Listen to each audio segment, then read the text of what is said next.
Pemirsa setiap Budo Kliwon Dungulan atau 210 hari 6 bulan kalender Bali, umat Hindu sedharma merayakan Hari Suci Galungan. Pada tanggal 28 Februari 2024 ini, umat Hindu kembali merayakan Hari Kemenangan Dharma Kebaikan melawan adharma kejahatan ini.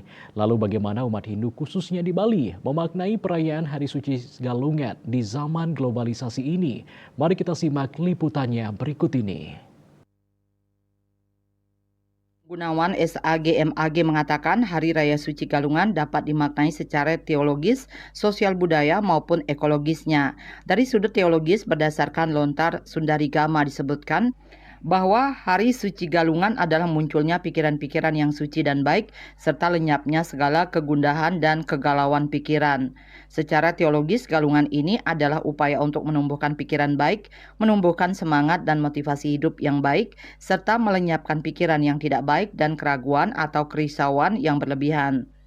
Apabila pikiran kita tidak baik, tentu aktivitas lanjutan setelah berpikir itu, baik perkataan maupun perbuatan juga akan terganggu. Galungan pun dimaknai secara luas sebagai kemenangan Dharma melawan adharma. Secara sosial budaya dijelaskan bahwa galungan adalah puncak dari segala aktivitas sosial kebudayaan yang bernafaskan ajaran agama Hindu. Upacara-upacara besar dan upakara-upakara banyak dilakukan dan dihaturkan pada perayaan Hari Suci Galungan ini. Tradisi-tradisi masyarakat di berbagai daerah banyak muncul dalam rangkaiannya termasuk sampai Hari Suci Kuningan. Aktivitas sosial budayanya sangat besar. Bahkan Hari Raya Suci Galungan sebagai penguatan dan pemajuan kebudayaan serta membangun solidaritas dan soliditas masyarakat kita. Sementara itu, secara ekologis bahwa perayaan Hari Suci Galungan mengajarkan umat Hindu untuk berupacara secara berdikari.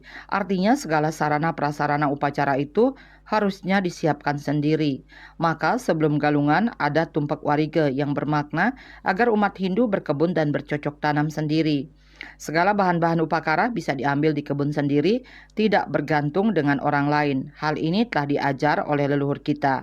Namun yang terjadi sekarang, kita cenderung membeli semua sarana upakara tersebut. Maka semua harga naik ketika galungan adalah konsekuensi dari semua itu. Bali Post melaporkan.